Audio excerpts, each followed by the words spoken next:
together, data structures, topic is algorithm.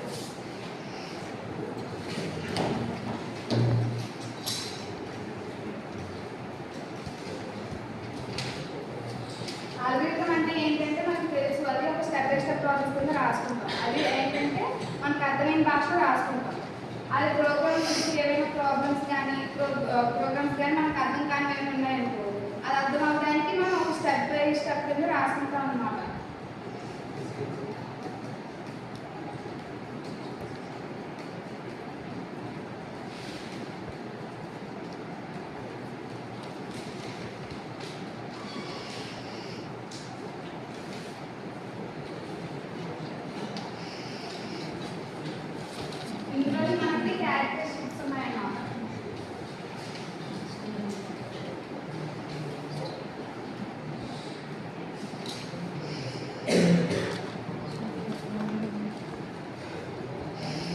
అవి ఏంటంటే first ఏంటంటే అనానిమస్,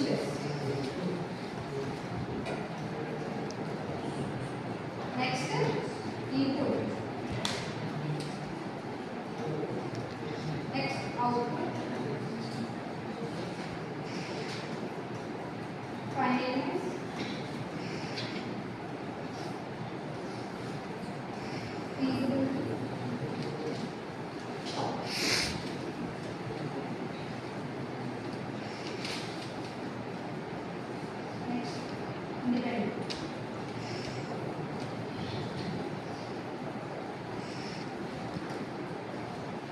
ఇప్పుడు అనానిమస్ అంటే ఏంటంటే ఏదైనా మనం స్టెప్ రాసామనుకోండి, ఇన్పుట్కైనా అవుట్పుట్కైనా అదేంటంటే క్లియర్గా ఉండాలి, అది కూడా మనం రాసిన స్టెప్ అనేది కరెక్ట్గా ఉండాలి.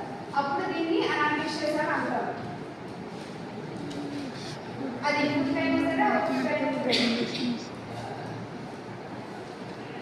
నెక్స్ట్ ఏంటంటే ఇన్పుట్లో ఏంటంటే ఇందులో మనం ఏమైతే తీసుకుంటామంటే ఒకటి ఏంటంటే 0 లేకపోతే 0 కన్నా ఎక్కువగా అనేది ఇన్పుట్స్ ఉండాలి. సేమ్ అవుట్పుట్లో ఏంటంటే 0. అవుట్పుట్లో ఏంటంటే ఒకటి కంటే ఎక్కువ ఉండాలి, ఒకటి లేకపోతే ఎక్కువ,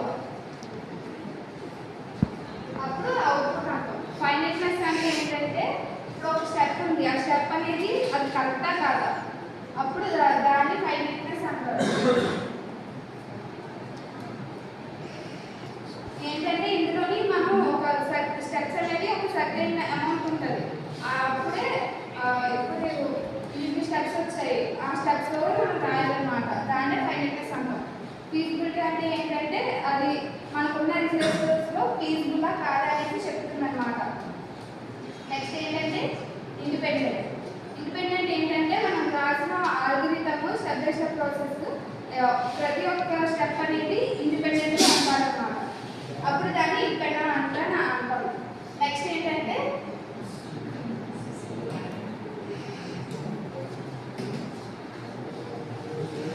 స్పేస్ కాంప్లెక్సిటీ అంటే టైం కాంప్లెక్సిటీ.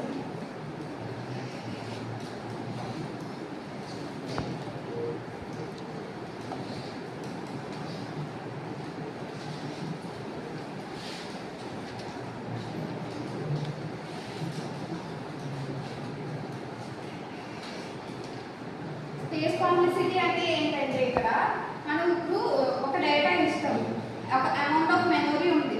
ఆ అమౌంట్ ఆఫ్ మెమరీ ఏంటంటే అది ప్రోగ్రామ్